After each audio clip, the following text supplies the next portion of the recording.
Certainly I haven't done everything right. We know that much. There we go. So I see some things, and we'll see if getting the I haven't made my video available to you yet. Oh, okay. Well, so now I just did. There you are. Okay, yeah. Great stuff. Hi, Chris. And we have Amanda joining us remotely today as well. So we'll hope that. So Amanda, you could do the same thing and share your video. Can you hear us? And perhaps let us know somehow if you can hear us. Let me just see here. She may be. It says I'm part of the meeting, but I don't have audio or video. Well, that's not really being part of the meeting then.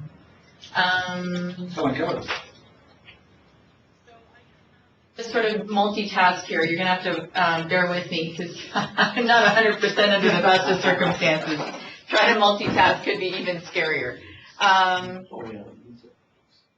Anyway, so come into the room fully. Make sure all the other stuff from up until now isn't with you any longer. I'm going to try and do the same. And if we can just sort of focus ourselves here for the next couple hours, that'd be great. Oh, I hear Amanda's house. I heard a little squeaky voice. That would be one of her kids, I presume. And as always, we just finished a unit on assessment. So the question, of course, is what would you like to take away from today on assessment? As you would have prepared all of your thoughts and responses to the module on that topic before today, ideally. So give that a thought. If you can, maybe jot a thought or two down, and we'll take a look at that information at the end.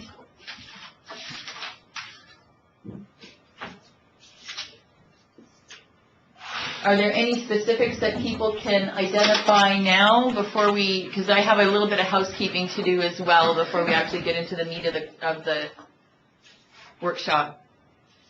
Anything top of mind regarding assessments that people would like to get out of today? You all did so well, you know everything about assessments. That would be phenomenal. Go ahead, Francis. Well, for this senior woman, yes. Anyway.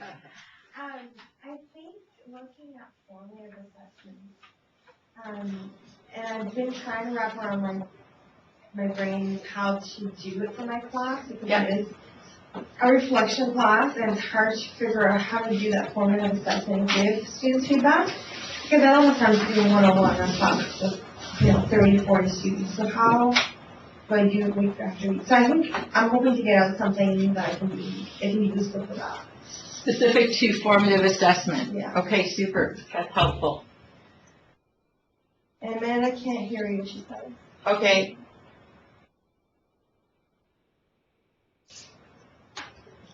But she's typing. Mm-hmm. Let's see here. No. Well, that's interesting though. I think we could hear her. What about the upper one there? Just scroll down on the upper one. Yeah, that's, yeah, so I'm not sure what that all has. See how Chris has got blue on there and the other ones are. Yeah, but she's here. Just not video and audio at this moment. Thanks for pitching in, Chris. What? Thanks for pitching in to help with Amanda. I see that you sent her a different link. Oh, I didn't send her anything. I just started reading it. Sorry. Somebody else sent that. Oh, yeah. Okay, that's our guys. Our guys in the background. I thought it was you. Anyway, thanks, Billy or Darren. They're the guys who are off-site and behind-the-scenes kind of thing. So that's a problem, though, if Amanda can't hear. Is that always in this room, or just when you have Link on? You have to connect people in. No, but are they watching me, I'm just wondering, because I teach in this class, and check my teeth or something. No. No, it's because I sent them a link to join us today. Yeah. Don't worry, Francis. Big Brother is not watching you. If it's on, you'll see the screen will have a little bit of a yellow, edge to it when it's been connected. See the camera You can there? set it up. Camera right there. All right. So anything else? Sorry, were you about to say something else that you were hoping to get? Okay. I mean, I know we're recorded, so Amanda can always listen in again later. I apologize to her for not being able to sort that out, but with any luck, our tech guys will help her through that. Sorry, so then anything else on assessment that was sort of top of mind for anybody? Because we will do a few things, a few hands-on things, as we have been doing the last couple of sessions. Okay. With that, I'm going to get into a couple of little administrative things. On the Moodle page, sorry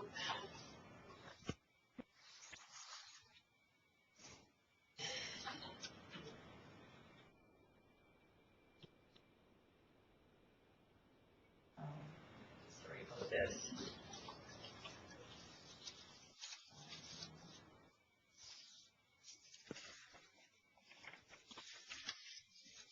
She may have it, Person with a technical. Amanda's not able to connect, or she can't hear, or we can't hear her. Yeah, she's using a Mac, so Daryl's Okay. troubleshooting with her. Great, okay. Well, I'll let you take it from here if you would drive, that would be great. Okay, good. Hi, everybody. Me and two things at once, not a good scene. Okay. So, we have on the Moodle site, I've uploaded the schedule for next semester. I think, did I send that around in an email or a message? No, did I tell you about that though? I didn't mention that it had been uploaded? Okay, I thought I sent it around in a message. So that schedule has been set. It is basically the way I had mentioned it to you last time, was it was going to be the last Monday of January, February, and March. Okay? So the last Monday of February, coincidentally, is our last week before the break, so it doesn't conflict, it's all good. Last Monday of January gives you 4 weeks from when classes start, just the way the calendar works out, et cetera, et cetera. So we're pretty good in terms of the spacing of the sessions. As was the case this semester, the ideal would be that you get the online components done by 2 weeks before the actual workshops. Okay? Which brings me to my next point. There are some people who are still not submitting the worksheets, like, at all. And the quality of the worksheets that I'm looking for, of course, is the one that's provided to you in that resource tab, along with the videos, the modules. So I really need to stress the importance of this, because, as many of you know who are new to the college and who are here as a condition of your employment, this is something I need to sign off on. I've mentioned that before, and I think people still feel like, oh, well, so whatever. It's really not like that, especially if you're on probation. The result could be that you're not off probation if this isn't completed appropriately or satisfactorily. The other thing is, for people who may want it, so some of you are part-time and, of course, or, perhaps looking to change directions in the college, what have you. So ideally, you would have this all done really well, and then I can sign off. You get a certificate of completion at the end. So we're actually looking to make this into a course where there would actually be a more rigorous sort of evaluation of the work put into it and that sort of thing. I think we started with it this way, presuming that, well, with everybody being faculty, they'll know what to do and get the job done, right? So it's just a really important thing that I hate having to do this, but I have to say that this is really crucial. So if you've had difficulties because of timing or anything like that, please have a chat with me. We can perhaps figure something out. But it is really important that every single module be done in every single worksheet. I won't be able to sign off to say that you get the certificate of completion if all of the worksheets aren't there. So that's just an FYI, and ideally in the format they're provided. The suspicion I have in some cases, and this is really disappointing, is that people aren't even looking at the videos. So again, these are compiled for your benefit because of the quality of them and all the rest of that. So it's kind of telling as well, in fact, when that's the case. So now that I've had to do the Badcock thing, are there any questions, comments, concerns, anything around that? I got a real quick one. Yes. Last year, I've already done 4 and 5 with Heather. Yes. Do I have to come back for other sessions? Not for 4 and 5, because those, you submitted everything online, right? So we thankfully still have record of that, like we haven't gotten. I still do anyways, if you, Yeah, no, we've got, and I will have since the beginning of this semester as well. So people who've submitted, it's fine. And if you haven't submitted till now, there's still time. I mean, you'd have till the end of next semester. My recommendation would be get caught up now, because it's not going to get any easier to do it all later. At any time? Like, So you can get start, access to them? yeah, oh yeah, you can get access to all the modules whenever you want. They're there for you, and that doesn't go away, by the way, if you ever wanted to go back and look at them and refer to them. So yes, definitely start 6. It's a big one in that it's the portfolio. This is the culmination of everything you've done throughout the year in what can become then a teaching portfolio. And for some of you in the health sciences especially, this could be very helpful. I know that many of the health sciences have ongoing PD expectations like that. And probably not just. I'm presuming that there are others as well. So it's a great thing to add. Yeah, do we know if we have Amanda yet? Amanda, are you here? Oh, okay, so they're still working on it. Oh, I feel badly for her because she was really looking forward to joining us still. Okay. And by the way, I think some people came in after the sheet went around, so please make sure you get your names on that. We do have some absences today, and so I will be dealing with those individuals independently to make up for. That's the other thing, is if you have to miss a workshop, we work on the makeup arrangements separately. So. All right, with that, we can go to the next item. So what I didn't ever end up telling you the agenda, which is a big deal for me. I think it's really crucial for people to know what's ahead. So we are actually going to review sections 1 and 2 of the worksheet, which I asked you to bring. People did get that message, yes? Good, okay. Those 2 in particular, I think the rest of them were not so bad, and we can, we're going to deal with the rubric as well. If we have time before break, I would like us also to talk a little bit about the case study. I realize they didn't build in time for that, but I would really like us to review that a little bit as well. So, the first unit, or the first segment of that worksheet, speaks to the policies and procedures. And I'm wondering, Orville, can you bring up My Cambrian and go to academic?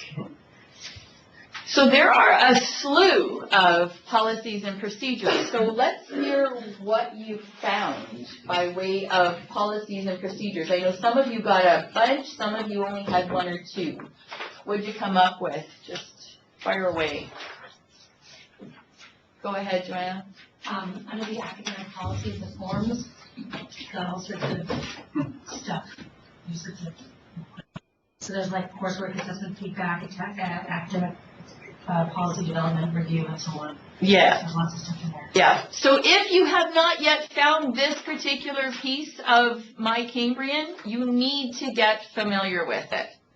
So the forms, yes, course learning plans, etc., some of those sorts of things. Academic probation could have something to do with how people are assessed. But if we go to the left side, which of those, if any, did people come up with that they thought might have some bearing on your work with assessments? Go ahead, Jean. The cheating one, Mm-hmm. and I added on there's an academic integrity agreement. So academic integrity mostly speaks to plagiarism, not just. There's a cheating policy. There is the granddaddy of them all, though, in my estimation, the students' rights and responsibilities document. They have a lot of access to this. It's on their My Cambrian dashboard. I don't know if they're still, are they still using paper agendas? Are those still given out? They used to be in the paper agenda, so they still would be. If the agenda still exists, they're in there. There is no excuse for them not knowing how or where to access that document. It says you can't say you didn't know about a particular policy. It's your job to find out all the policies that pertain to you. Think about how powerful that is to you as a professor, right?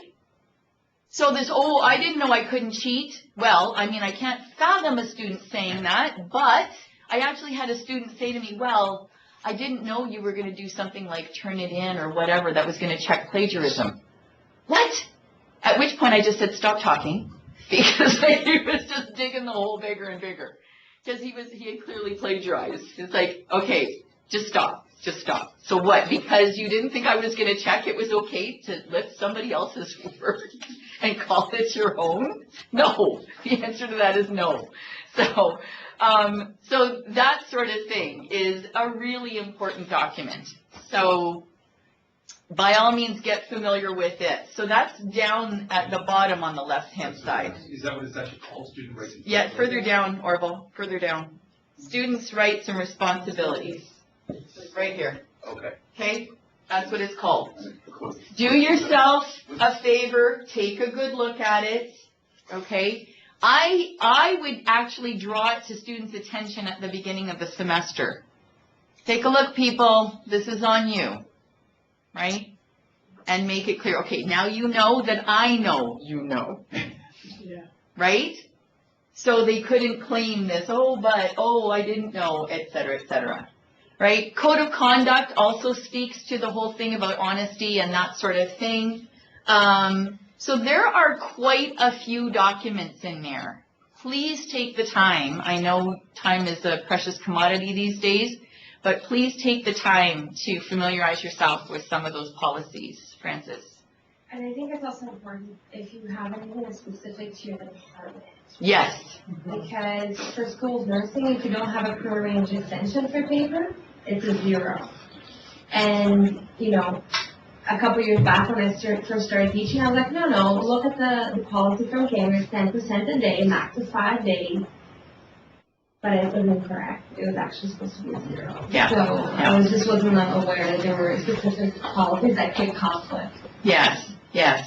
And it's a tricky one then, which one overrides which, right? Does your department policy override perhaps other, so that's...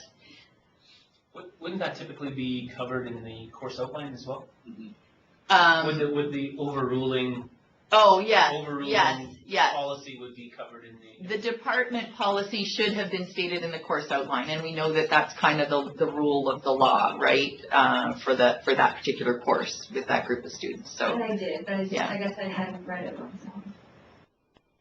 And it'll happen because you've got so much coming at you that it's really hard to keep track of it all. So those are just a few. I think people did a really good job of identifying, by and large, a number of the different policies. One of the ones right now that's really being investigated and sort of looked at very carefully is the cheating policy, and tied with that, the whole academic integrity piece. Because right now, the cheating policy states that if you catch a student, is it the cheating or the plagiarism one? One or the other, but anyway, the idea is they get 3 strikes and they're out. So what's really crucial about that is that it's a time-sensitive process. You have to get with the student within a certain short time frame. I think it's like 3 to 5 days or something like that. 5 days. So within 5 days, you have to be in touch with the student. You have to show them where you see the infraction, right? Have that discussion with them. Then they have to sign off on the fact that they did in fact commit the infraction, and all of this goes to the dean, and then it eventually ends up in the student record. So the issue about it ending up in the student record is that we never get to sort of up the ante on their dishonesty if nobody ever files the official documentation. And this is why there's a big challenge with this. So some people say, oh, well, I'm guessing they didn't know. We often kind of bend the rules a little bit, close a blind eye to, some of these situations. in reality, any plagiarism, any cheating ought to be documented and filed in their record at registrars. Because should there be a second incident, they knew, and now they're doing it again. So Graham. what happens when I've heard of instances where the student refuses to sign up? So I'm not signing up, and they walk out of the meeting or whatever. There's a thing on. Then there's a process, then it goes back to the dean and then they keep Yeah, going. the There's a dean thing to check off saying student was notified but did refuse. refused. Yeah, there are like 3 different boxes, I believe. You know, student acknowledges and accepts or whatever, right? So, yeah, so but you've done your due diligence. That's the key issue, is that you have to do your part. Okay? Any questions about that? Your thoughts about trying to ensure honesty and that sort of thing? Because clearly this is a big issue, Sean. It's been a bit of a challenge because not everybody is sort of doing it, but every time I have a submission that's not at the top of the test, I have, you've read and you've signed, so they sign off on the fact that they have the policy, and then I have them submit an integrity document with every single submission, like not one of being a submit, like every time.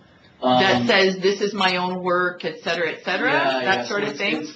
I kind of wrote it, I took the cheating policy and I took the framework at the beginning because the policy states the process at the end. So I took that and I kind of used that as the meat of it, right, and I just sort of built it.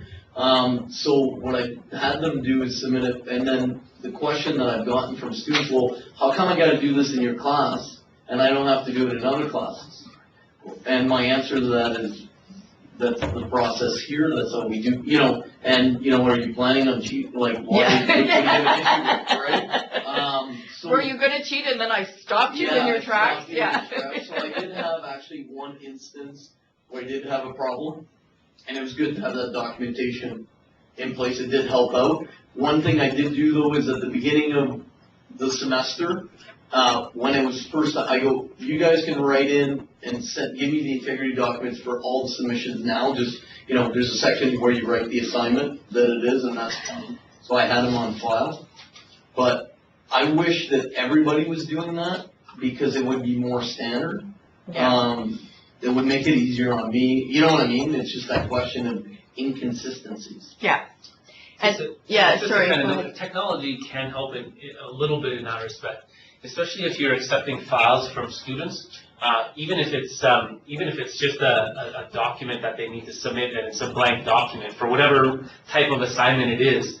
The actual assignment tool in our learning management system has the opportunity for you to say, you must check off this academic integrity thing saying what I'm submitting is my own work except for otherwise identified as referenced.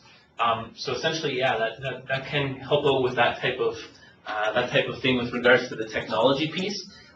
But what happens then if you're doing a class that's in lab that isn't an actual hand in a file type of thing, right? The issue was I did do that, and the first time, and the issue was that they were group submissions. Okay. And only one individual was submitting it. So that was the issue. So I needed that document signed by each member. Okay. And then maybe it's the way I structured it or whatever. That was the challenge with the checking on part. Mhm. But it is a great tool, especially when you're, if you have a test and they're doing it on Moodle and they check that off, then it's done. That's it, right? Yep. So it's good that way. That was my issue with it.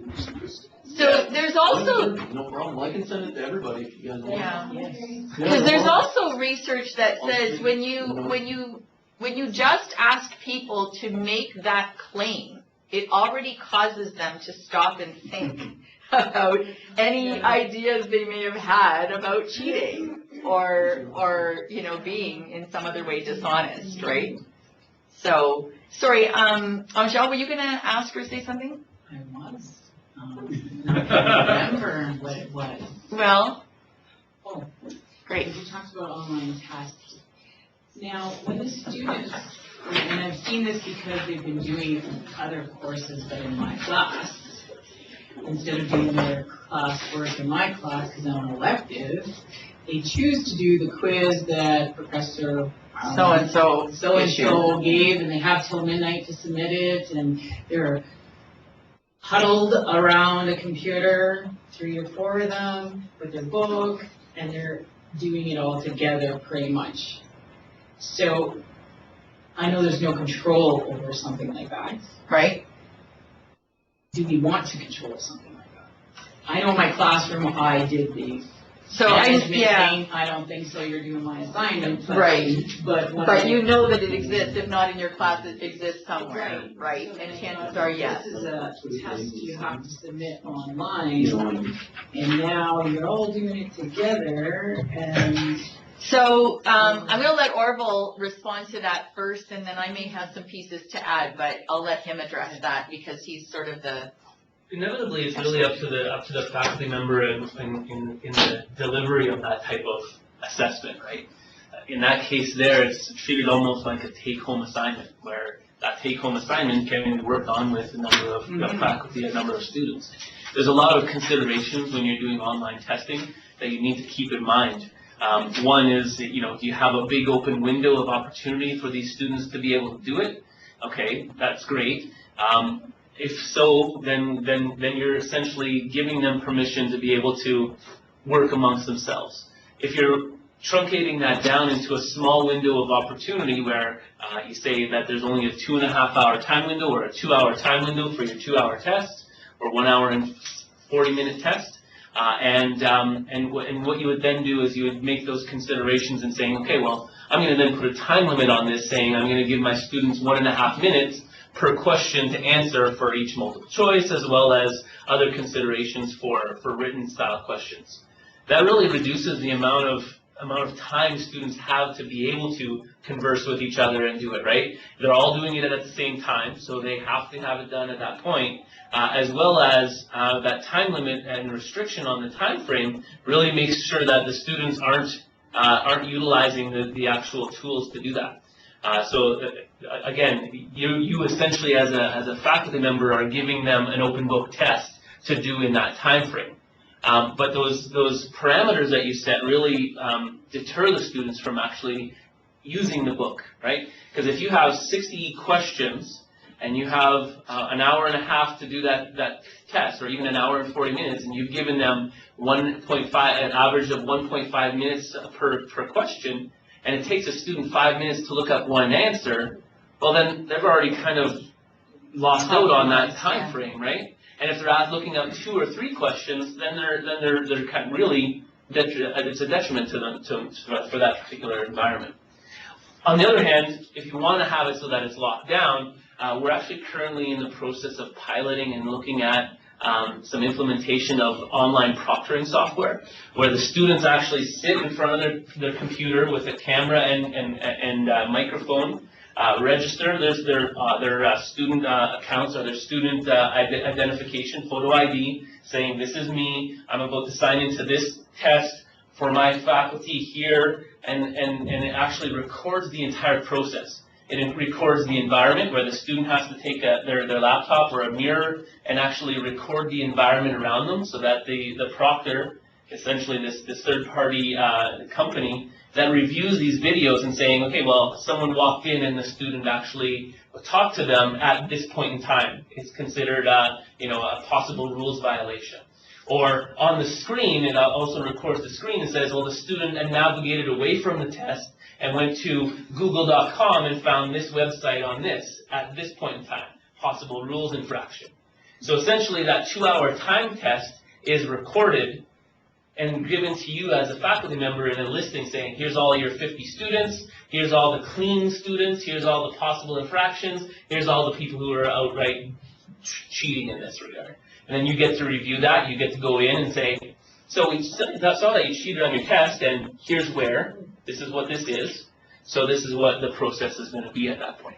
So I found that actually in the testing that we've done with the pilots, so far no students have actually done much. Some students, I guess, have stood up and walked away, not realizing that they're in a testing environment at that point, where the faculty then would need to follow up and saying, hey, I saw that you stood up and walked away. Did you go and talk to someone? I'm going to have to give you a deduction on marks, or whatever that is, right? So there's some opportunities to be able to kind of alleviate that, and we're definitely looking into it.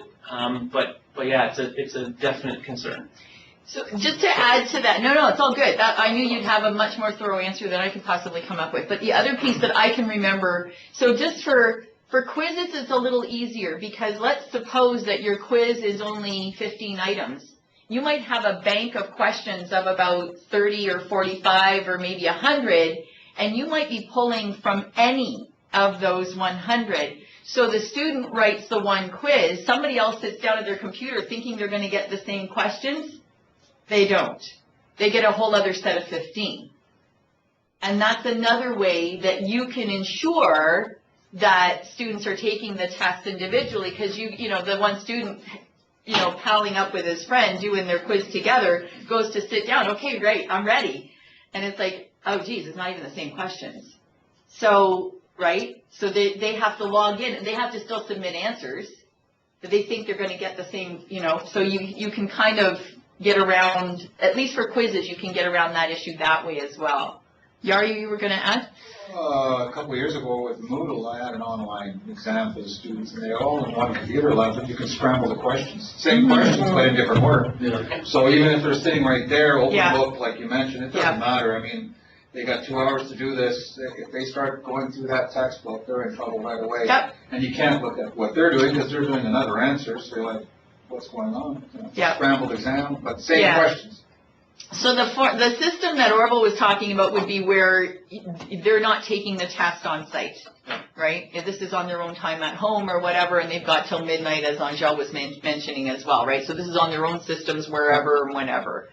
And then there are pitfalls to that for sure. There are drawbacks. I mean, if So- you benchmark what's happening out there in higher education, I mean, a lot of institutes are actually getting away from testing altogether and having the evaluation tool done in different ways so that you can understand whether the student understands it, because Right, you know, really if you look gets at- it or not, yeah. Yeah, I mean, students stress out on tests, they panic, you know, they might not perform very well at all on those tests, but they actually are good students. Entirely possible, absolutely. I just wonder, did Amanda end up joining us? Not Last so time I much. checked, no. No? Okay. Chris, did you have anything you wanted to add to this conversation? Not at all. I'm just enjoying listening to everybody else. Okay, all right, thank you. One of the things, though, I just wanted to throw this out as kind of an interesting little take on the, it's actually the opposite of what Angel was bringing up, and where I've actually encouraged it in the classroom for quizzes. I wouldn't do this for tests, although the model was presented as something that was done at a major assessment. It was a multiple choice format, though, so that would probably, it's a fairly crucial element in the whole process. So when I was teaching developmental psych to a group of students, fairly large class, about 50 enrolled, and on any given day that we had a quiz, and their format was best 5 of 6, so they were frequent throughout the semester, which really meant that I could easily focus in on just smaller amounts of information, and that was ideal in that sense. So I gave out 10-item quizzes throughout the semester, and my format was that everybody always signed attendance, much like we do here, and I grab up the sheet towards the beginning of the class, hang on to it. We do the class at the very end of a 2 or 3 hour block where we've got half an hour for them to take this 10-item quiz. So not rushed by any means. That was plenty of time for them. Everybody got the same quiz. Everybody finished it, handed it in. I made extra copies, and out of the attendance sheet while they were all writing the quiz, I numbered 1 through 8 or 1 through 7 or something like that, to then randomly break them into groups of about 5 or 6, ideally. I almost never had perfect attendance, so I get 48 students, so that might be, 8 groups of 7, something like that. And then I would redistribute the quiz. They work on the quiz as a group, and if the group comes up with perfect answers, everybody in the group gets the 10. If they get anything less than that, it goes back to what individual scores they got on the quiz. So they couldn't just fluff it and say, oh, well, whatever, I'll just wait till the group thing and go with that mark because I didn't have time to study. Well, in this case, that wouldn't necessarily work unless they actually got 10 out of 10. And they really enjoyed it. The thing that did, from my perspective, was they were really talking about the content. Well, no, but I remember she was saying this, and this about that concept. Remember, it only applies when blah, blah, blah, right? So you can hear them really engaged with each other, making their case for being right about a particular answer, but they had no way of knowing who the groups were going to be in advance. So they couldn't kind of team up, well, you cover that section, I'll cover this section, right? And sort of divvy up the reading, right? So because that was all random, they had to just come together with whomever and hope that, between them, they could get that perfect score. They liked it so much that I inevitably ended up having to score all the group responses before they left. They wanted to know, did we nail this or did we not? And there were surprisingly few. You would think that every group would be getting 10 all the time. No. It got better as I went along because they started to smarten up and started really reading ahead in preparation for these quizzes. But more often than not, they say, oh, well, it's 5 of them throughout the semester. I can mess one up and no serious consequences, right?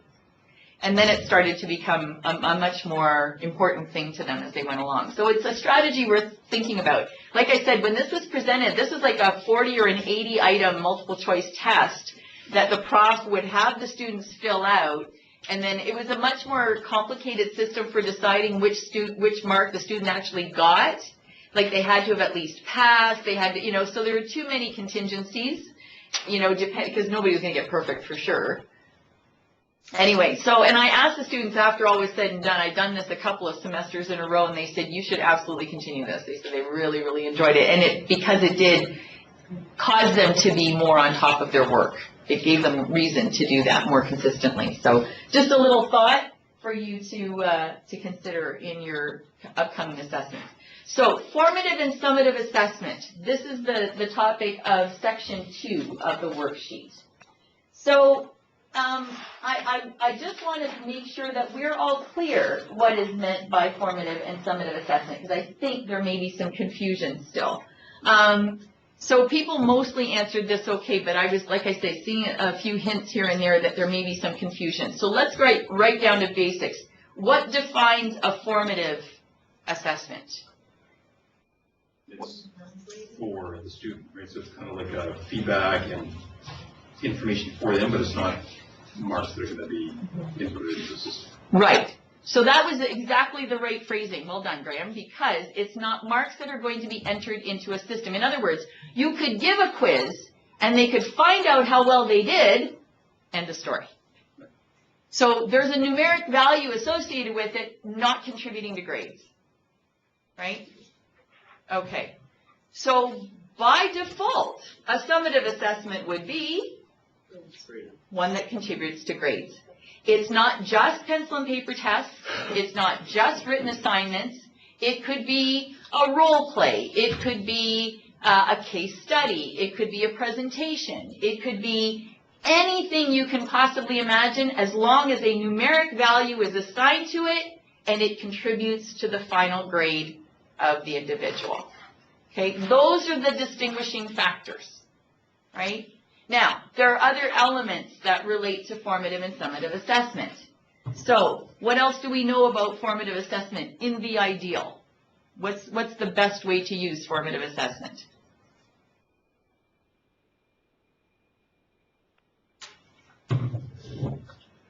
Go ahead, Angel. I always see it as practice. Yeah. Just Yep. practice. Yep. Absolutely. Practice. Opportunities for students to get very familiar with the material. Or, what else do we tend to want to do with formative assessments? Is it like a quick turnaround period? Like, is it important? Typically that. Okay. Yes, quick feedback as well. Yeah, Joanna? So like if I had my students doing like a practice painting, like we went over dominant colors, and they did a dominant color painting, and then we'd take it and critique in class and say what worked and what didn't work, so that they could, when they did their formative project or whatever. Summative. When they went to the summative project, then they would have all those fun, that understanding. Yep. So this is a chance to sort of make the mistakes, in other words, right? Okay, so feedback is, you might even say, if this were a final draft, it would get a B. If you want an A, come and see me. But you're not registering it as that, right? So lots of other ways you can do formative assessment. One thing that I would also do with my students was, if they wanted to, they could make an appointment with me sometime well before the due date of a written assignment and have me go over it with them. They wouldn't just slip it under my desk, I'd mark it up and give it back again. No, no, no, I'm not marking your paper twice. What I am doing, however, is if you want to come and learn where you are falling short, in other words, we are using your draft to have a conversation about where you're going and how you're doing, to parallel exactly the example that Joanna just gave. Here's your first version, here's what's going well, here's what's not going well, this is what you want to change for the final version. Same thing except in written form. Okay? Is it a lot of work? Yes, it is. If you have 80 students, it may be impossible. But I was typically teaching classes of 30, 35 at most. And of course, guess who would come to see me? VA students. Inevitably. Well, I just want to make sure. I get my A, right? Okay, good. I mean, I'm going to encourage that. I have no problem with it. Julianne? I find it also helps you, see where the class is at too, right? You get formative assessments, either the class is really, excuse my language, or really dumb, or you're just not doing your job properly. You can sit there and explain all day long. When it's time for the summative assessment, sorry, they all fail. Yeah. Right? Yeah. So by giving out formal assessments, you can see where they're at, what you need to work on. Kind of like class average almost. Yeah, yeah. Yeah, I really appreciate that you mentioned that it could be you, right? Because if you're doing, so they talk about Angela and Cross's CATs, classroom assessment techniques. Those are those quick and dirty little things that you can do to sort of gauge where students are at. If you get a whole slew of them coming back to you indicating that they're way off in left field in respect of a major concept, I'd start looking at how I delivered the concept. I'd start looking at, okay, somewhere along the way I missed the mark, especially if that assessment technique was based on what we talked about that day, right? I just tried to explain this and now I'm going to see how well they understand it, and they clearly don't. I got to look at me. Francis, and then Jean. So I teach what's known as the bird course. They're supposed to okay. But ends up not being. But the students will, and this is what I struggle with, is if they don't prep for the class, they have a really hard time engaging. And then they have a really hard time even engaging in the formative assessment. I mean, sometimes... Do you mean the summative assessments? No, the formative, like in class. Like oh, okay, sorry. Oh, okay, I see what you're saying now. It's their 4th class a day. This is their 10-hour class. Right? Yeah. They're burnt. Yeah. And so they're asked to write a piece of reflection. And they're all looking at me like, just shoot me right now. Or, some of them really try, but it's also a confidential process. So how do I give feedback if I don't collect all 80 papers and give them one-on-one feedback? I mean, I'm really stuck. So I can do multiple choice, but really that's not the right formative assessment for them. For what, okay, so let's brainstorm around that. What kinds of reflections are your students expecting to do? So each week we do a different element of what we define a reflection is. So 1 week we'll work on the description portion of it. And then they will have to analyze it. And then they have to basically look at what they've learned. So the whole course is on self-reflection? Yeah. That's why it's in a bird course, but it's something. Well, yeah, because, oh boy, so not a bird course. And I have lots of reasons for feeling that way, because I don't think our students are coming equipped with that skill particularly well. I'm not even writing skills. Exactly. Exactly. But I'm at the point where I'm not the sexy course, right? Yeah. Nursing practice or Mm-hmm. to look at a program, that's a sexy course. I'm not. So the sad news too, Francis, is that when they look back, they'll see what value your course really did have. No, I'm telling you, they really will, and they will be kicking themselves for not having spent more time. Because it doesn't nursing as a practice also require that self-reflection and right. So let's go back to the objectives and the outcomes. Why are students being asked to take this course? Because it's the foundation for their learning, supposed to be, foundation to their learning as they develop their practice. And what does that mean? How will they use the skill down the road? To learn, that's how they learn. So they reflect on an incident and then hopefully take lessons from I see, okay. integrating whatever evidence they want. Right. Okay. Thoughts? How Francis could do this? Go for it. Well, you can sort of unload a little bit of that workload on them, so when they do that initial reflection, you put them into groups where they critique each other about what could make it better. So they're doing the work, so, they'll make comments, then you could discuss it into a bigger group. And then you could also have that finally being presented as what would be the best way to do this. So the groups are just, you start with 2s, they reflect, and they go with 4s, they reflect, they go with 6s. Or you can jump to a bigger group and they just go through it and say, what's the best way of doing this? It's almost like, say, a Montessori approach to evaluating, Compare, share. Someone that's better is going to give you, well, hopefully they'll give them pointers or lead them astray, perhaps just so they don't screw up their grade. Francis, correct me if I'm wrong, I heard you say it confidentially. Yeah, that's where it Okay. gets Yeah, fuzzy because they're confidential. Yeah, they can't share them with each other, in other words, or they're not Even when encouraged they to do submit that. their papers to me, they're all confidential and no information. So, what if you took the case study approach? Here's a reflection. Right. You create it yourself. Oh, and I have done that. So we've Okay. gone through it all, and I was showing the exact, but it's so different to take one of your own experiences and actually write it out. Yes, yeah. This is not a strong suit of this generation, and you mostly have, recent grads from high school kind of thing. Yeah, but it's a lost art, sadly. It is definitely a lost art. Could be done in a different format, as opposed to a written format. Could you have it done in a video, in a vlog type format? Where the student actually records themselves. Here's my description, here's my introduction, here's my whatever it is, whatever format you want. But instead of them actually sitting and writing it, they actually sit with their phones and say, this is my reflection, and send it to you. What is that called? A vlog, a video log. Is that an app? No, it's essentially your camera and then a method for them to be able to post it somewhere for you to consume it. So just a video? It's just a video where they create their very own YouTube channel. They can post that video unlisted, meaning that no one will see it unless they give the URL to someone and they give you that URL to review. It's a different form of learning, right? Yeah.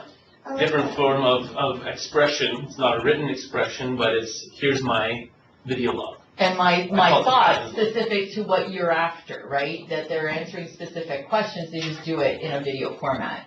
I can mark them on my way to work. I was gonna say, On my car? in addition to that, yeah. Don't let it in. There are a few props in the city which allows you to do zero. Oh, okay. Yeah, it's just audio format as well. Yeah. Marking might be a bit challenging, especially if you're having to record something. But anyway, we won't go there. Don't anybody drive near Francis if she's on her way. I'm going to say, I hope you take the bus. Exactly. Here's the other question. How often do they have to submit these things for your review?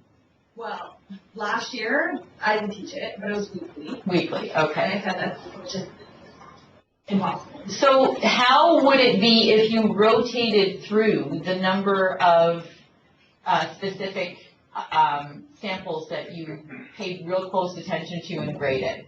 So just as an example, like how many do you think you could manage in a week to score without too much trouble? 10. Okay, so over 8 weeks, you've looked at 10 individual student submissions, right? And in each week, and you've come to your 80 by the end of the 8th week, conceivably. And it could even be alphabetically. You know, this is the next batch of students I'm looking at, this letter to this letter. And, you know, or just because students sometimes only do work when they know it's being That's the other evaluated. problem, right? So then you randomly pick your 10. Everybody submits, I will randomly pick 10, is another option. Doesn't that get away from the actual purpose of it being formative though?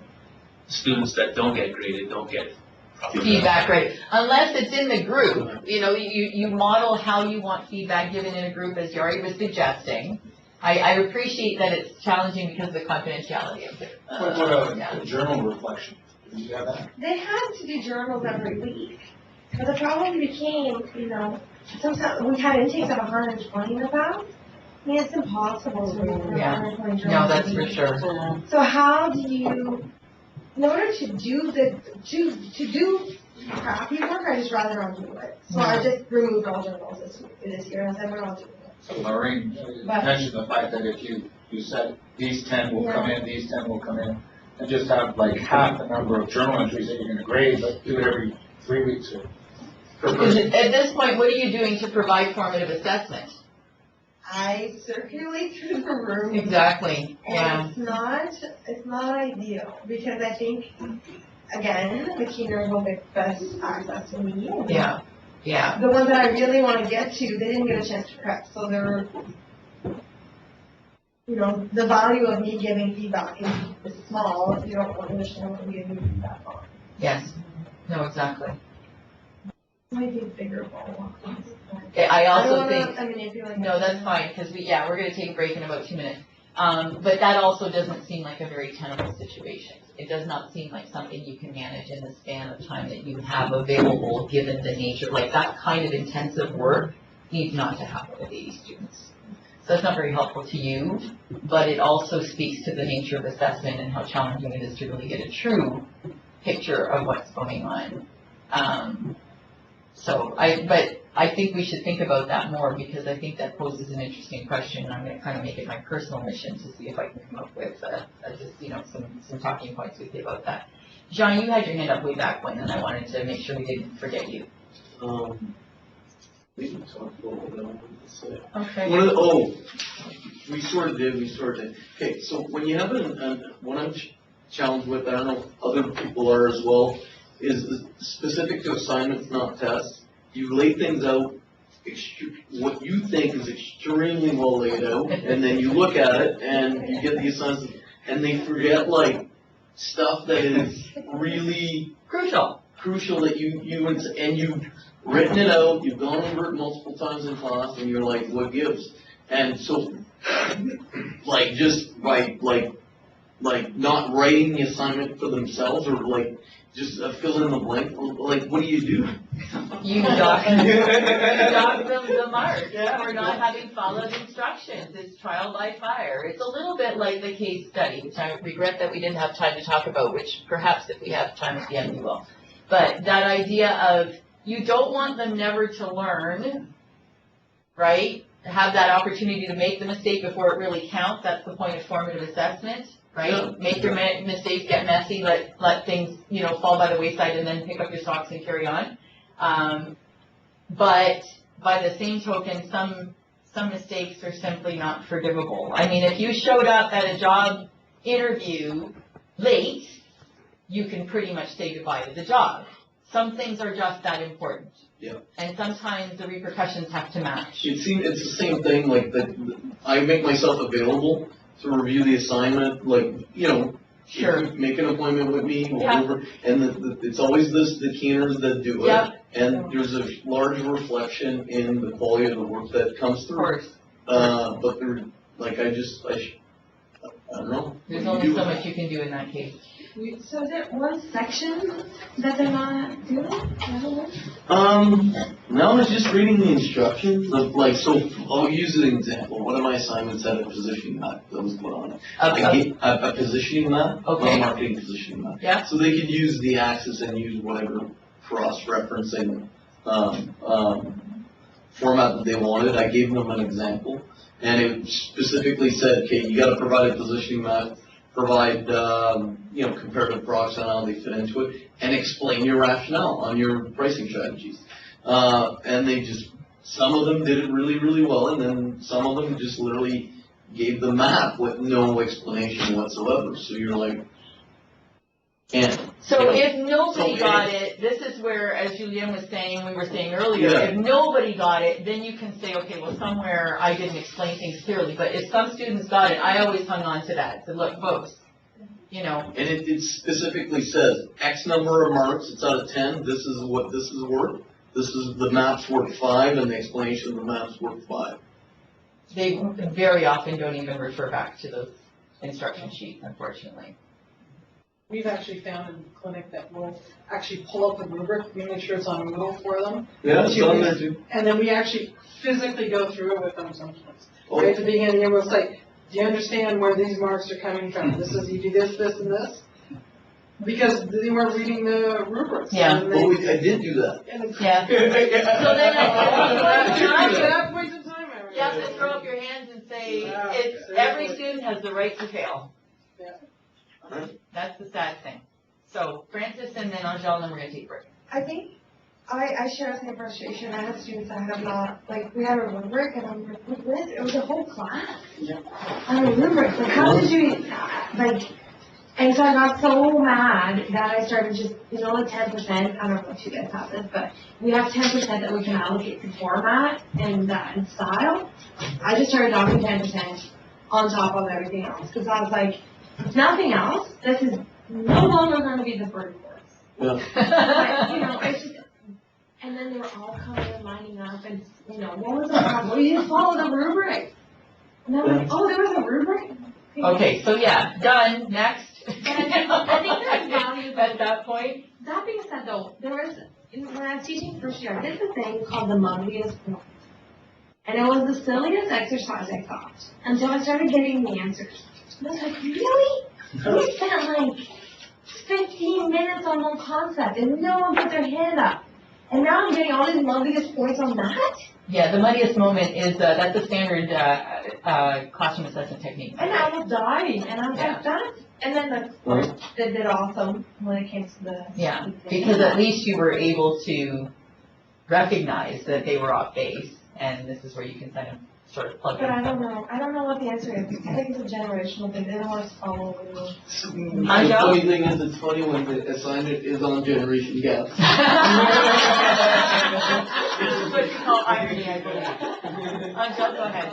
So for Janet, what I did, and it might be because the smallest class was 29, what I did with the assessment is I had an assignment, not an assignment, basically homework, formative stuff for them to do at the computer while I took their assignment, one by one. No, no, no, no. Take it back, redo it. No, no, no, take it back, redo it. But I did But it. in that case, they get to submit twice. But then what you do is you take your marking strategy and change it for each of them. Okay, For, yeah. for a draft, you just say, you're Yeah. missing this, Yeah. period. Right? Yeah. You're missing this, you're missing this, you're missing this. Almost like a very rudimentary yes or no type of thing. And then in your actual Okay. assessment of it, Especially when it comes these to are the math. details for each of those So elements the that I'm looking instruction for. said, Yeah. use the table, Yeah, the columns, the rows that I provided you. yeah. And just insert information. Yeah. And then they give me a Word document that's all, Mhm. so nothing. Yep. Like, I don't think so. Okay, we need to take a break. Thank you all for your input. We'll be back in 10. Chris, we'll see you in 10 minutes. 22. Sounds good. Thanks.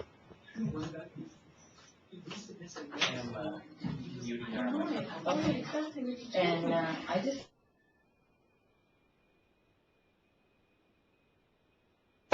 Amanda, are you here?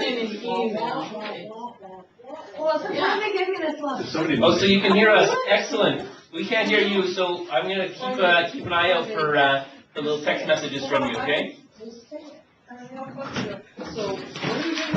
That's good, I'm glad to say. Awesome. So we'll reconvene in 10 minutes at Yeah. 3:40, okay? And the only, Amanda, I want you to still input if you can.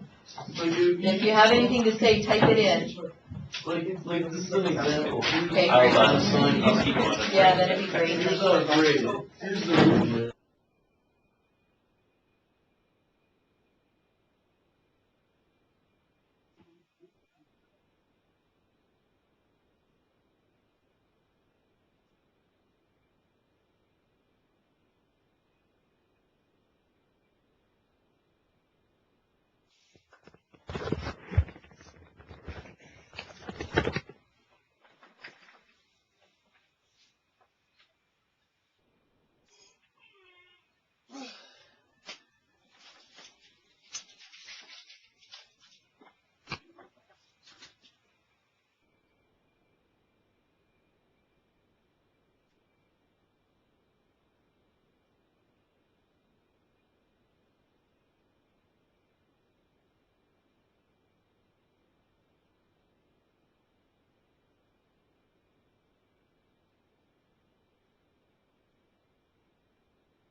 Okay, there we go.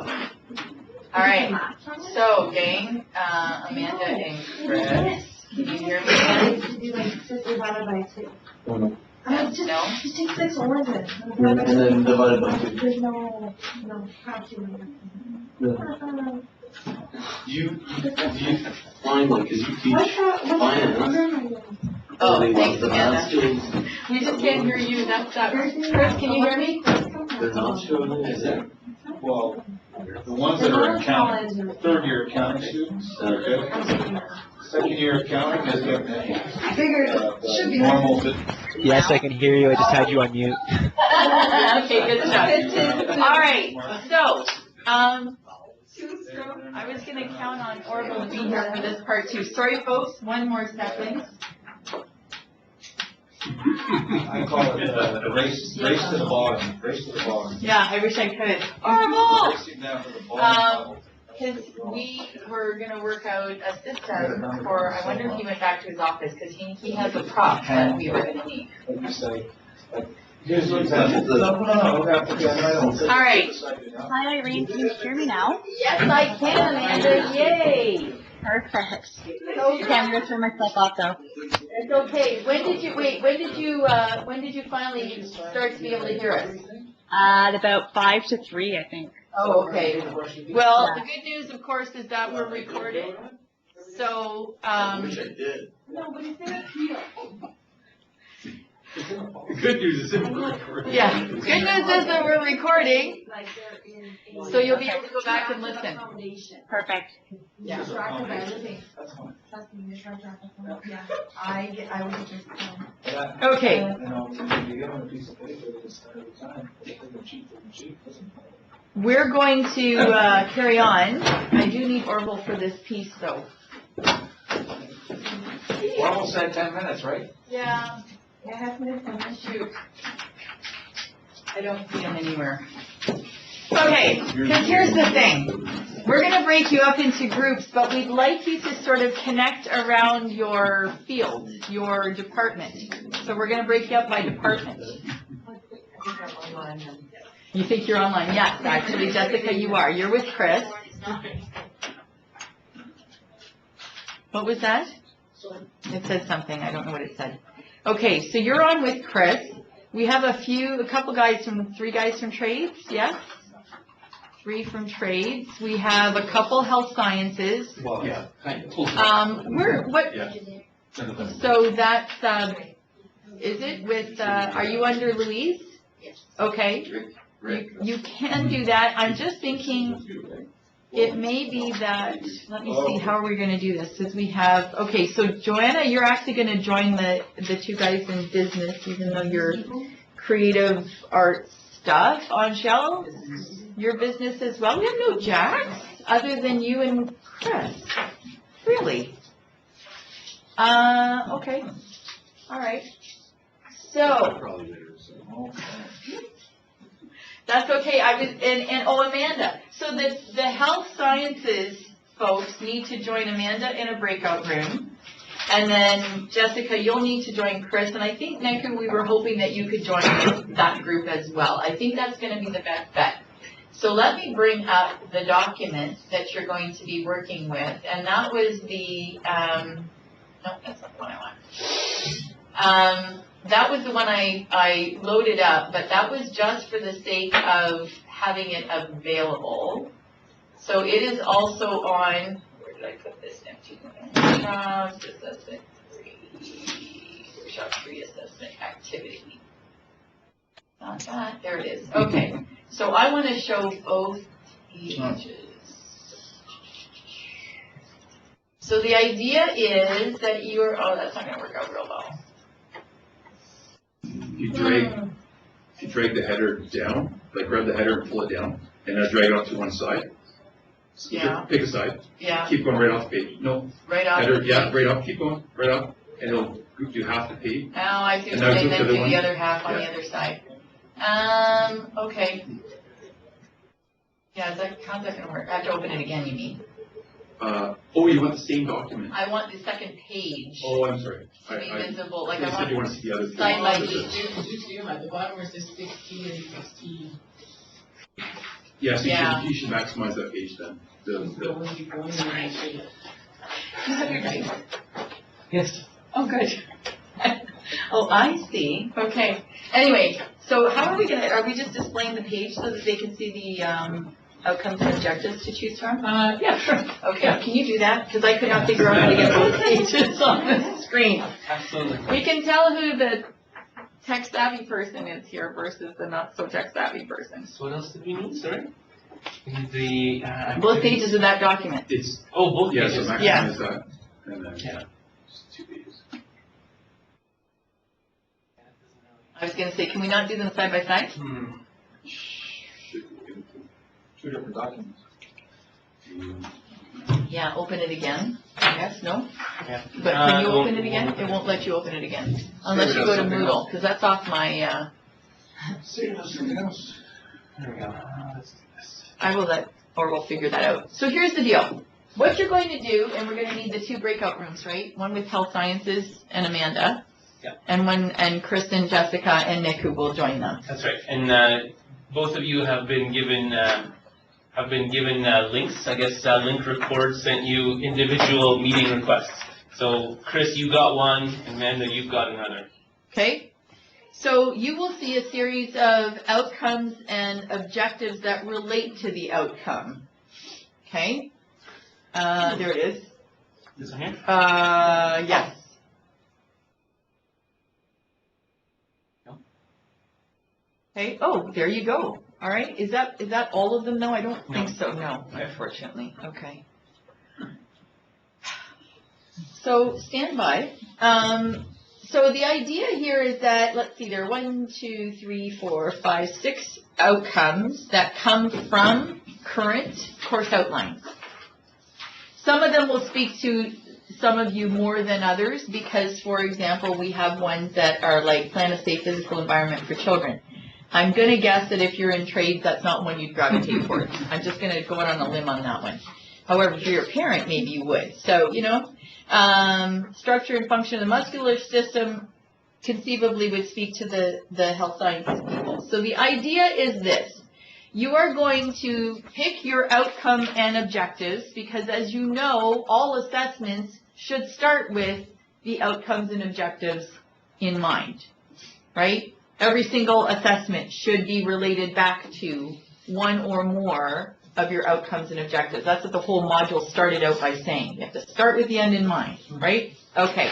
That being the case, you are going to, in your groups, come up with 2 formative evaluations for your chosen objective and outcomes, right? And take them all together, right? So, for example, for the muscular system, you have to, the objectives are that the students have to be able to list several functions of muscles, name and locate selected muscles of the muscular system, and then describe the function of selected muscles of the muscular system. So how would you assess that in a formative way and a summative way? You need to provide at least 2 of each, and one of them needs to be an online version. So if your eyes aren't rolling back in your head already, they will be soon as you think about this. Does that make sense? Right? So you're going to try and figure out in your small group a formative evaluation and a summative, 2 formatives and 2 summatives, and at least one of the formative evaluations and one of the summative have to be online. However, I have said no multiple choice or short or long answer type tests. In other words, the traditional pencil and paper or multiple choice. See what else you can come up with. Okay. How many groups are we making? So we have health sciences, we have trades, and we have business. And 4, yes. Jessica and Chris will be in the JAX group, and Niku will be in the JAX group. Okay. So health and JAX, even though we don't call it JAX anymore, you're heading to the breakout rooms. Yes. And then trades folks and business are here in just 2 separate groups. What's JAX? Oh, sorry, Justice and Community Services, except that's not what they're, Justice, Community Services, and General Studies. Okay. It changes. Music. Music is not. Music is not JAX. This is Music is with business, yeah. Okay? All right, so health sciences and Jackson going over to. Yeah, so now the question is, have people thought about they have to be able to see their objective to know which one to select, right?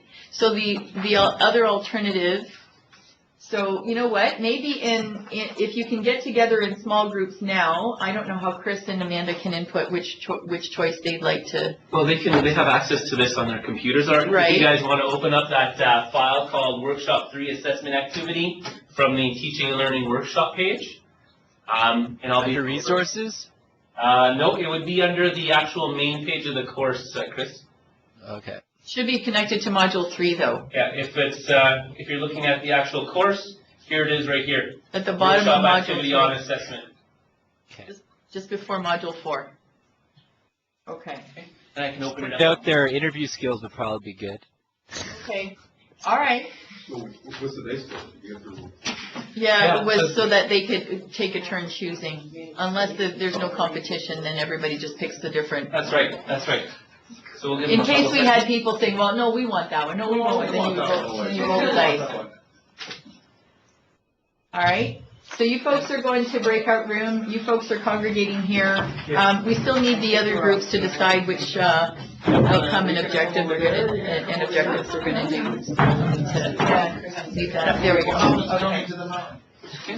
Okay, so have you guys chosen, are you okay with the interview one? Yeah. Okay, so then, health sciences with Amanda, you'll need to choose one. I suspect you won't have any competition for the health sciences one. So, okay, We're gonna be coming back. yeah, just follow Orville. So, have you folks decided?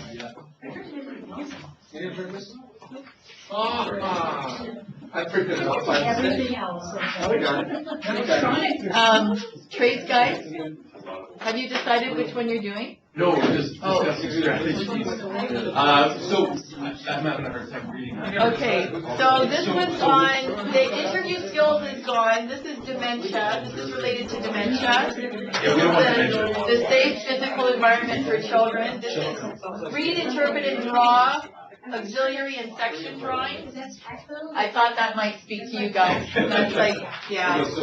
Sales promotional tools and activities, and structure and function. Yeah, this one I had in mind for business, because it speaks to exhibits, trade booths, and stuff like that. Costs and methods regarding coupons, flyers, and specialty promotional materials, that sort of thing. That's the one I had in mind for business people, but if you really want to, here, if you can't see that, if you guys are too far away to see it, I have it here. Towards the bottom one here.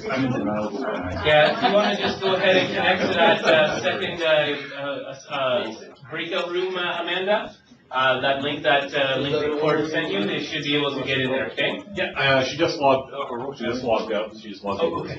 Okay, good. Thanks so much, Darren. Daryl. I want to call him Darren. This is my Darren and my other cousin Darren.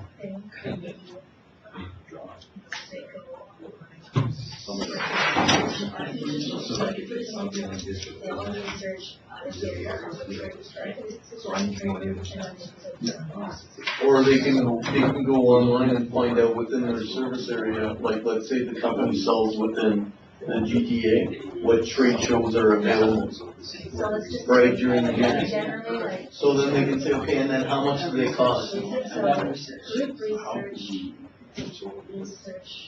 where you need one person. Which trade shows are available and which one would be the most applicable to the actual product? When then what's the cost of the show based on what's the table size, and is it a selling show based on not a selling show? Okay,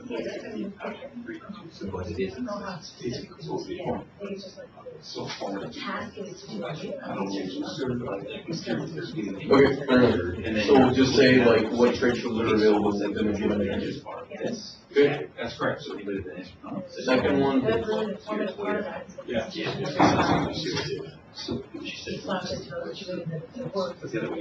Absolutely. Yeah. And then transformative, that's the online? That's online? So one of them has to be an online version.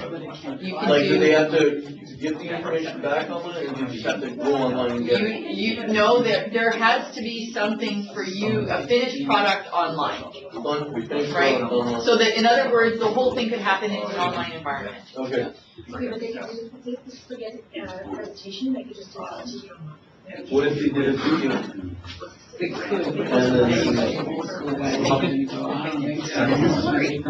So it's really, I mean. No, it's blurry from up here. You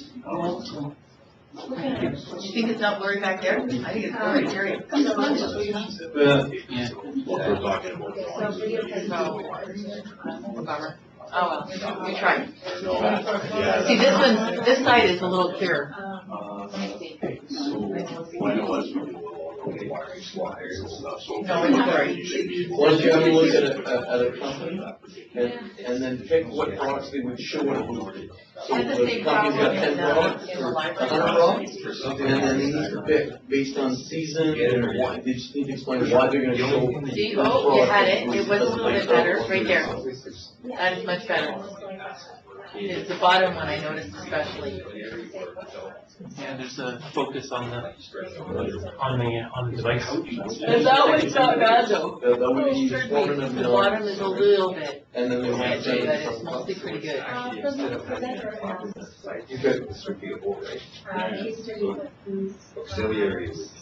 There's no manual one. Digital. It's not bad. I would say that one's not bad, Marvel. Yeah. It's just that, you know what it, because if you look at the right-hand side, it's crystal clear, but the bottom left here Yeah, it's not. is, look at the word words, yeah. So it's like it loses its focus, it gets lower. This is where we're going. No, but anyway, I was gonna say, it sounds bad, exactly. This is right here.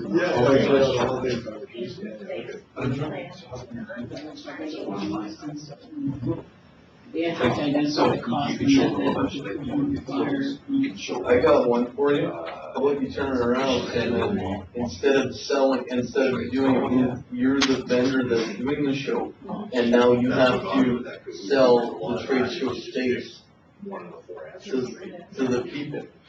Oh, no, so this one actually right in, it's right in, going into it. And that way, it's like. There you go. Some of it.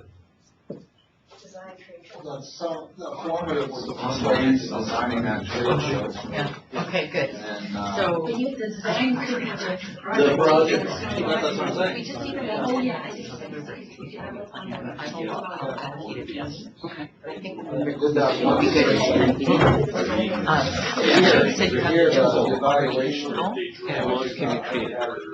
Yeah. They set up a trade show in classroom. We would invite people from on I think honestly, because they had, like, they brought we in let board them go tables. till like 5 after, come back, And then and then anyone break that's for 10 minutes. a buyer, And then all the some other of trade the people, right? for the. So what they would do is they would approach the sellers, so everyone goes to talk to two other sellers. And what they're doing is they're evaluating as a buyer. Yeah, I think people have their thing at this point, the guys, I had to give them a copy, I should have just made copies for everybody, that would have been like, or at least enough for each group. And then that would So they would be evaluating each other, so there was a little bit of this.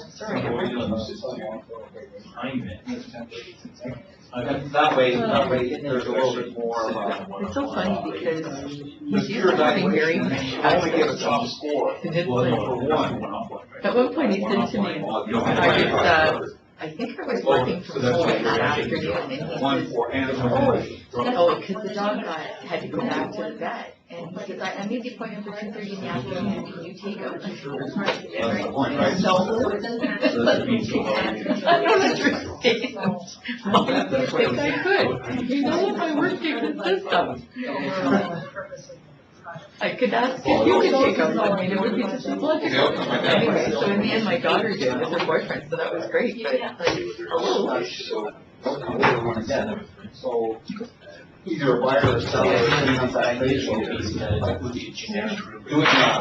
Doing, for example, your students are doing, Worksheets, so it's a worksheet rubric, not a workshop. open gallery. Now, once the people are in there, is there no evaluation occurring there anymore?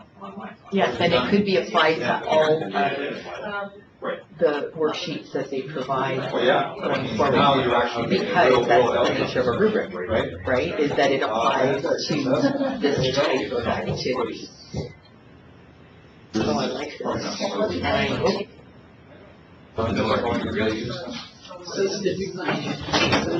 All worksheets to be submitted before the remaining modules. The way I did it with modules, they would start by learning about sales. And they would pick a product that they wanted to be selling, and then that would be done. So Yeah.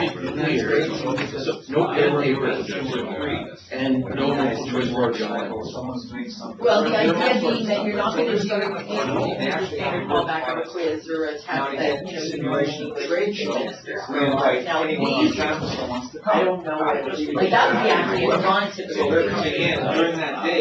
Right? Yeah.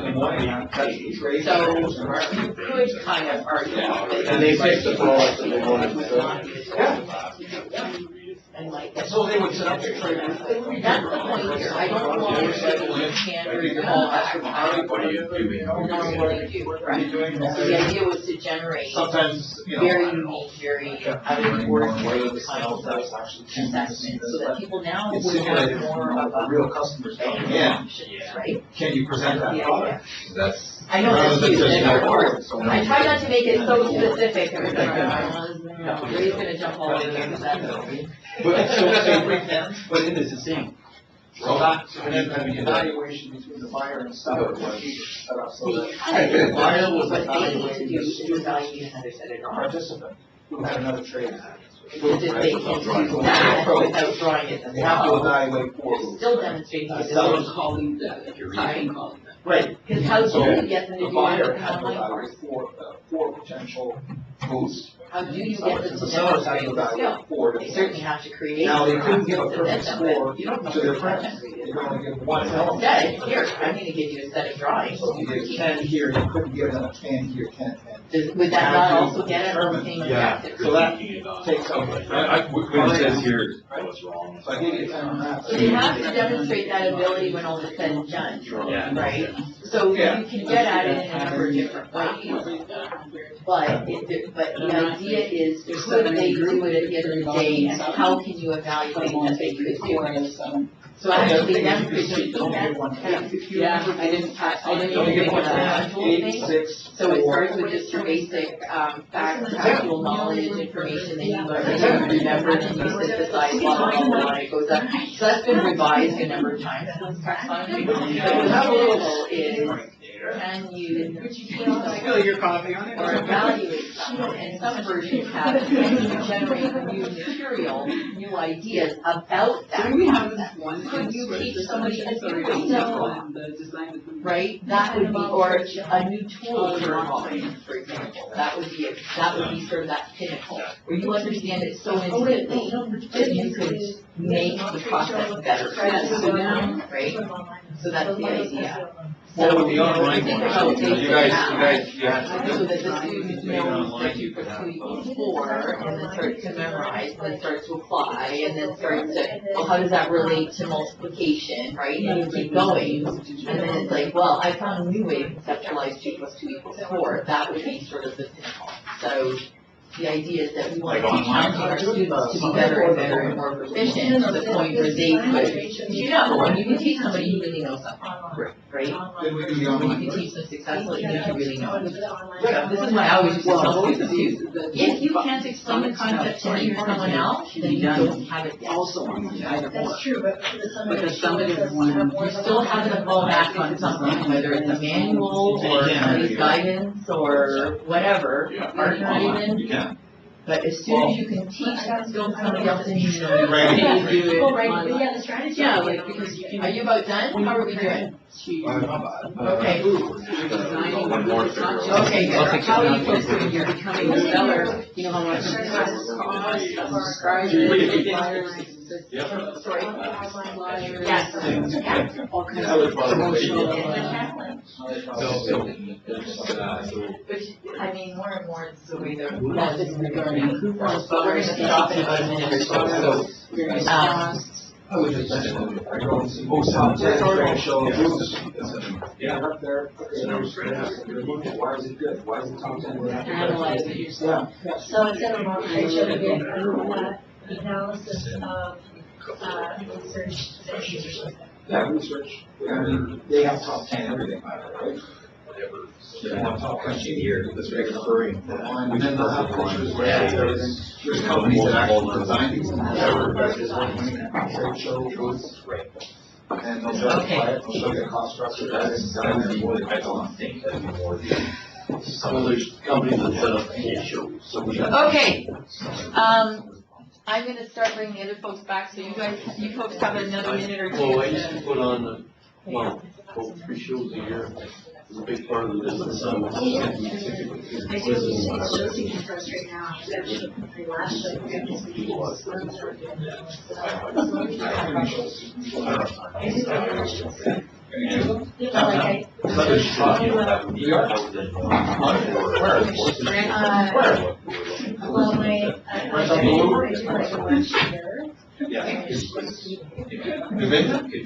Yeah. Wow. I'd ask you, you know, you're. Yeah. Okay.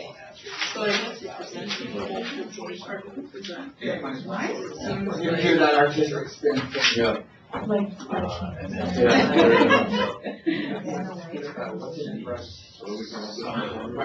Would you like to jazz just in case our content is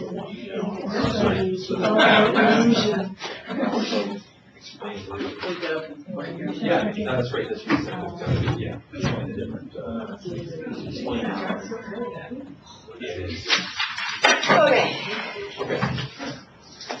Okay. All right, so as soon as everybody's back, we're gonna start to, just sort of hear what the groups came up with. You could also, if you really want, you could go online. The online portion. And pay something $50 to give you a fair. That would be an online, it would be further. That's the most common form of online use for this. People have to make this look like mine without actually be, they spend more time trying to figure out how to get around and not get caught. Yeah. Orville does a lot of stuff like that, and is driving in a better car, so I'm just wondering if experienced students with stuff like that. What's this? The question. I'm busy, get out of my office, I never say that. Well, what you say is, I can help you, Gary. I can help you. I can help you, but no, we have to agree. Might have my wallet, and I do it, but I'll help you. Who's that professor? What's his name again? Xavier. Xavier. Are we gonna show it? We'll show it. We have to now. Now they have to know who Professor Xavier is. Yeah.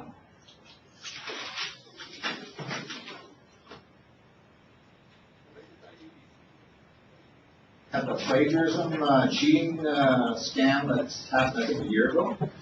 They've done research. University, college level, 30% students. Do you know why that? 30%. That's it? Well, okay. Well, I'm actually a little shocked. The plus minus might be like 50%, but I mean. Yeah. Probably plus. It's so hard because at least you guys can take an essay or whatever, take a small part of it, put it in Google, and know Right. cheating. For us, it's like, I don't know if I. So hold it to the end, or well, if you don't mind. Sometimes not Yeah. so much, you know? Okay, So you just have to like think like, is this person good enough to?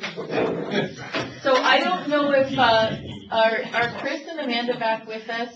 Sure. Let's check.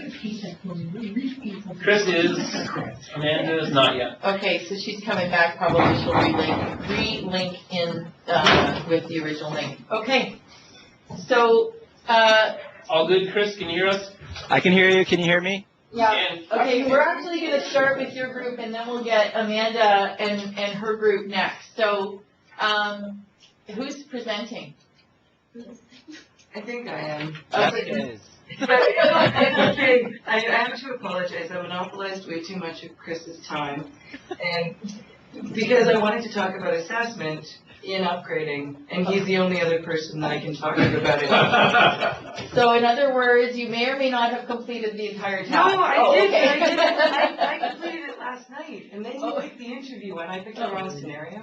See? No, you did. I should have been clear about that. I just put it up to have. I didn't put it up for you folks to do anything with Yeah, I thought that that's what it was. Yeah, I'm Welcome sorry back, about Linda.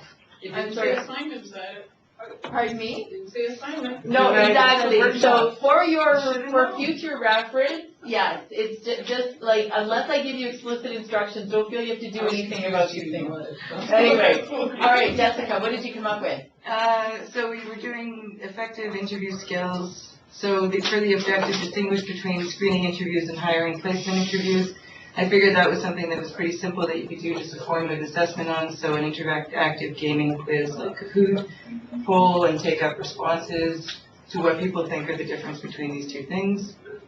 Oh, okay, all right. Then describe how to prepare for employment interviews. So then they could submit a compilation of online resources for interviews. So just research, find a bunch of resources, and then submit. What do you call that? Crowdsourcing? Crowdsourcing? No. You mean like an annotated bibliography Yeah, type thing? Yeah. And then recognize how to control, oh, did I miss one?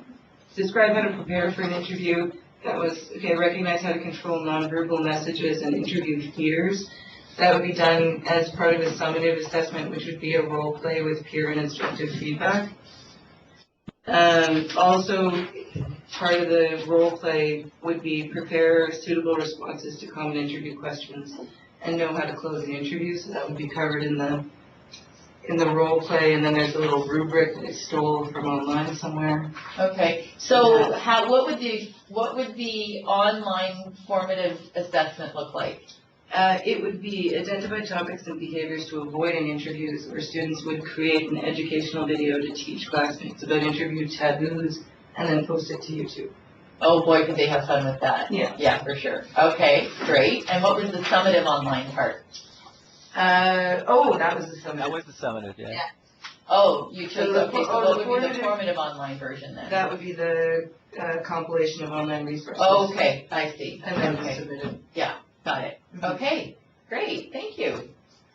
In the interest of time, we're just gonna go around, I don't have a lot of feedback, but that's, you got the idea. And I love that, again, you're moving away from the standard, either computerized or pencil and paper type audit, multiple choice or written test or whatever. So we're gonna move to the health sciences group.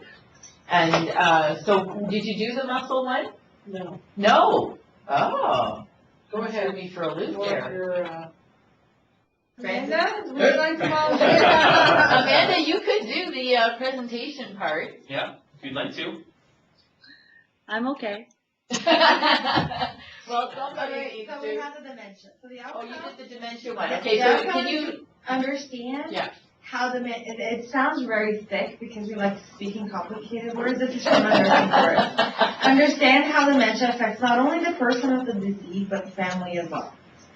Discuss, is this what I'm supposed to do? Yeah, please, Okay. just, so Discuss everybody knows. anticipatory grief and the part it plays in the diagnosis of dementia.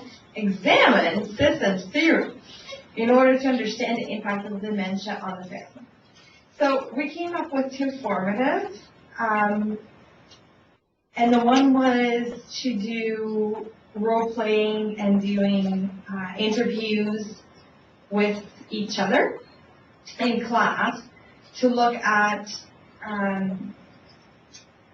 to understand the impact of dementia on the family. So each person would have a different role. So I could be the son, and then someone else would be the nurse, and then I see, understanding okay. and doing an interview to understand what questions should you ask someone Okay, in the context of the family, so All to right. deal with the outcome of a family member that has dementia.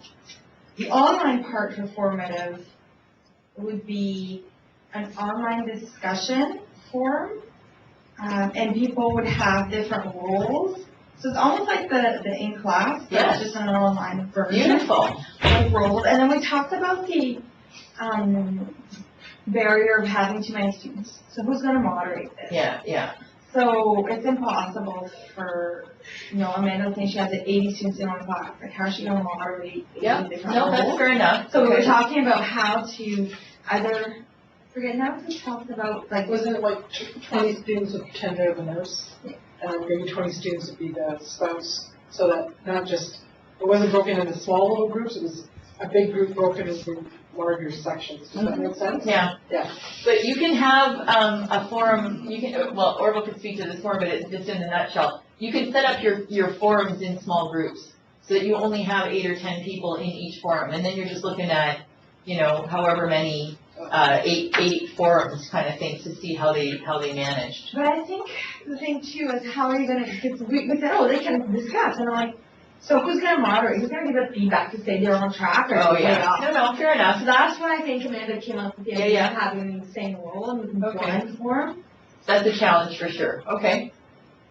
And then in terms of summative, we talked about the online being a website. They had to create a website to talk about anticipatory grief and different resources that are available to family members and things like that. Okay. And then the in-class one, more students would have different case studies. We put in groups, different case studies. They would have to make videos about these case studies, and then they would have to reflect on another group's video. Oh, cool. I like it. It was not my idea. Well, thank you for being honest. But, that was good. That was really good. Okay, great. Good stuff. Good stuff. I love the We creativity. were trying to get away from A, the group work, and B, the case studies, and we're like, Yeah, but But case then- studies are okay. If that's what it comes down to, it's okay, because it focuses everybody's attention on one specific thing. Sometimes it works. I know that you The focus group work it, is very yeah, with the tricky, which I- huge classes, that is very hard, very hard. Let's go to business, and then we'll do the trades guys last. So, your business one. So for we did the trade booths. Yeah, does somebody have it? Just, so you had, something about here. You got it? Okay. You want to I'll just read it out real quick here. So, identify sales, promotional tools, and activities as the outcome. List the factors to consider when planning exhibits, trade booths, and other away-from-home promotions. And identify the various costs and methods regarding coupons, flyers, and specialty promotional products. So, Okay, so our formative, this is like, there's a lot of different potential assessments that can happen with this, but some of the things we came up with for the formative, the online portion would be a group research, research different geographic regions of trade shows and what's successful, what their strategies were successful, and tie it with a video presentation for the class to critique. So it could be like a video thing that we put up on Google, whatever it is, whatever platform, and then people could critique the video and that research.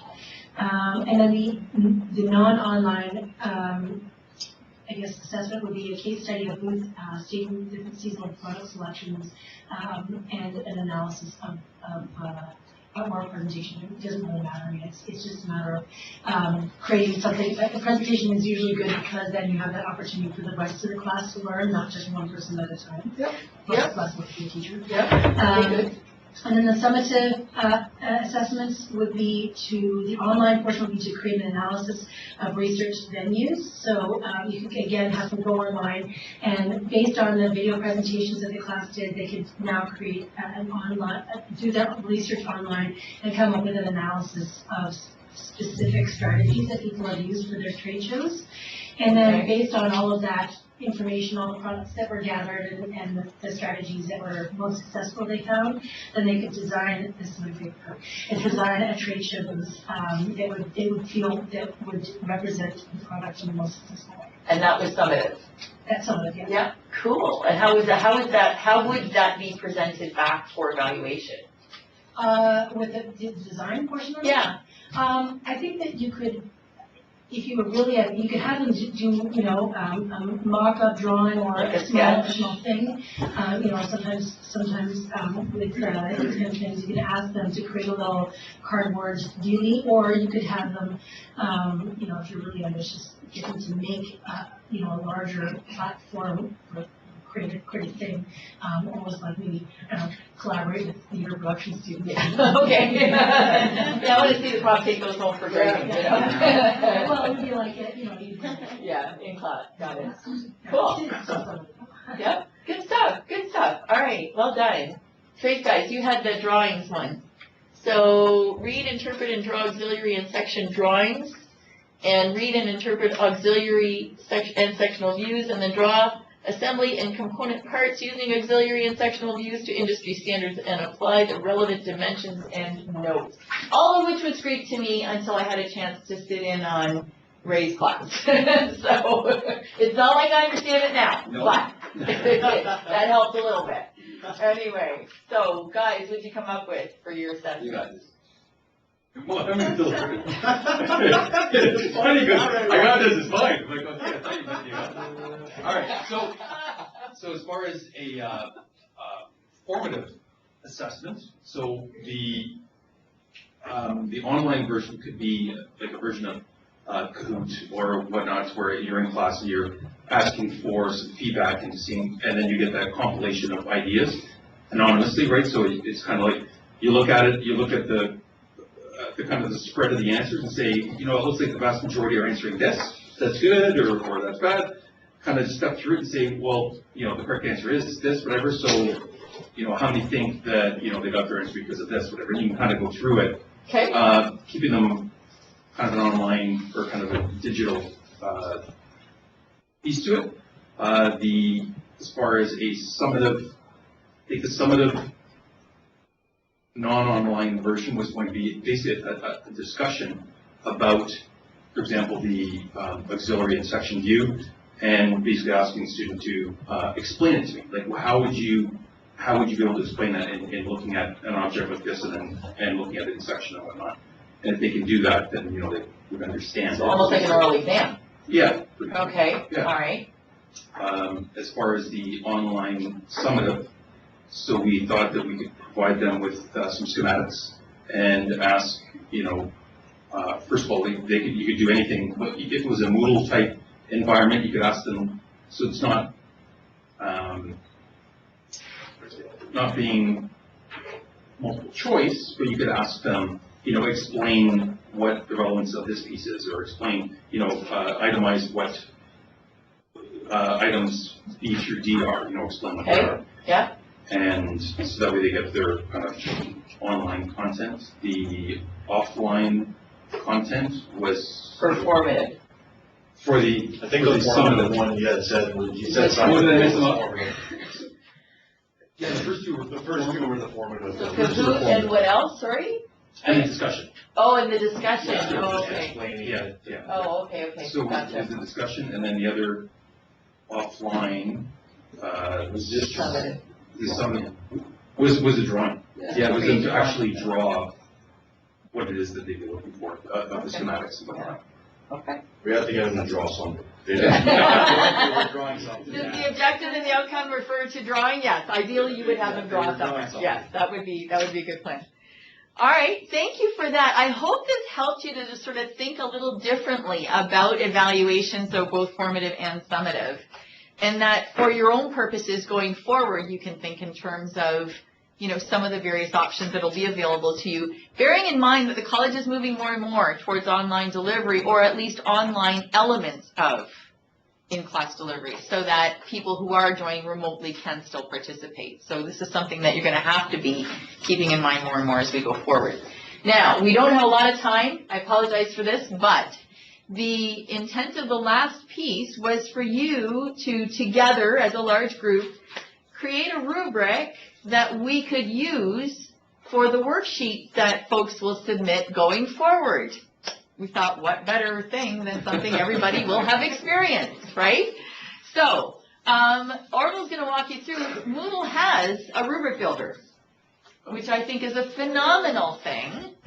And I don't know that we'll get to too many attributes. We may only have time for one or two, but I'll let you take it from here. So in the event of keeping our time limited, we'll limit the number of criterion for this rubric to 2. So we'll think about what the 2 main criterion we want to capture is. And if you're interested in taking a look at this for one of your classes, please see me after, or contact me after. We'll figure this out together. So essentially what happens is, as you're creating an assignment, you can attach what's called advanced grading to it, and where you can identify the actual rubric tool as one of the actual elements for that grading. And right down here is where we start adding our criterion. So of the 2 criterion that we're going to keep for this particular for the particular worksheets, keep in mind that this is a generic rubric that can be applied to all of the worksheets 1 through 6. Moving forward, as you complete them, this is something Irene and I can quickly go through and identify whether or not you have these elements in there. So what's the first criterion that we would be looking for in the worksheets that you're looking at? Submitted, yes or no? Submitted, yes or no? Well, How about? I have to get points for that. Yeah, well, ideally everyone will have it submitted. If not, you won't get any grades on so that. that would be the 0. Yep. So what could we say about that? Can we have participation? So it's the worksheet we're looking for. So how would I look at your worksheet, or will look at your worksheet and apply a criterion? What would a criterion be? Would it be like, Detail. it answers questions with detail, and then, Okay. I don't know. Yeah. And then the 0 is Submitted. Not at all. number 1. There you go. Make Yeah. 2 points, meaningful connects. But at that, answering the question with detail, that's a subjective criteria. It's not very objective. That's correct. Rubrics are not necessarily always as objective as we would like. That is an unfortunate piece about it, and so the issue becomes then, how do you identify what with detail means? Adequate. Full detail. Okay, so including all elements, how did, Including all elements included in the workshop videos. Using sophisticated vocabulary. Okay, so did not submit is 0. Right. What kind of scale do we want to have with this? Do we want to bring it all the way up to 5, 1, 2? 5. All the way up to 5? Okay. So now, what did the video recommend though? 3 to 4 tops. 3 to 4 tops. Okay. Because your distinctions between 2, 3, and 4 are going to be very, very hard to determine. So if we're even just using that particular attribute, how do you fine tune it enough to distinguish between 1, 2, 3, and 4, and 5, if you're having 5, right? That's the challenge. I was actually working with a faculty member on a rubric last week, and that was the very issue. It's like, well, and I said, well, yeah, I mean, what's the difference between sometimes and occasionally? But those are 2 different levels. Well, to me, that's the same, right? So that's the issue. So your first question there answers questions with detail, including all 5 elements included in the workshop. That's why I would put 5 points. But there might not necessarily be 5 elements. Well, I would make 5 elements. Except that the worksheet for this one only had 4, for example. Yeah. So, and are all elements created equally? That's the other thing you need to think about, right? So, sorry, Angela, you were going to add something? For the sophisticated, the last one. All details were answered with sophisticated vocabulary. And thoroughly thought out. And well thought out? Yeah. So you can get the idea here, but the point is that you are creating some distinctions for participants or your students to look at and say, and it's like, well, okay, but I did this, this, and this, and then you say, well, here's what the rubric shows that you needed to do to hit the highest level, right? I usually, when I create rubrics, I look at the worst, which should be did not submit, was the best. Yeah. Which to me would be something like you went above and beyond. So you Well, looked to at, get an A, yeah. so you look at references or evidence that would not necessarily be given to you, Yeah. and you incorporated that. So to me, that would be what. Or, so for example, in my view, as I read through them, things where people were saying, you know, formative assessment could do X, Y, and Z as in the case of, right? So where I'm doing this in such and such a class and therefore the formative assessment adds this experience for students. So that's a very well thought out answer that addresses how formative assessment can impact students' learning. Do you get the idea? So your whole rubric, so that's just one attribute, and we're really running out of time, but we could, you know, then have several more attributes. Because this really is all encompassing. I would break it down even further, right? You know, so it might just be that answered all 4 or 5 sections or 4 sections, whatever, you know, adequate detail, that sort of thing might distinguish it. But then it might be a matter of like brings it to personal experience or something like that. Might be a whole other attribute. Because that's the kind of thing that makes the quality that much richer, right? Because you can decide whatever the attributes are that you want to add. If you've got a written research paper, you can have the student's organization of thought, you know, or content throughout. You could have their writing style, how they referenced. You could have, you know, something about the uniqueness of the topic. They took a real different angle at it, or they kind of went with something safe. You know, so there are a number of different ways that you can create the attributes or the criteria as they're referring to it here. But the cool thing is that you've got a tool right on Moodle. And then you can attach it right to the assignment itself. Absolutely. And there the student has it for easy reference. Actually, it was, I had already attached it to that, so. I'm gonna have that before. You should always provide the rubric before. It is the roadmap for them to do the best possible job. It doesn't give the answers. No. If what we're saying is that you were thorough, you were complete, and you did every piece that we asked you to do, that's not telling you how to do it. It's telling you what we're expecting. You still have to do the work. Some people say, oh, but if I give them the rubric, that gives away the answers. It most certainly doesn't. It doesn't tell them what to write. So, right? Yes, module 3. Example rubric. Yeah.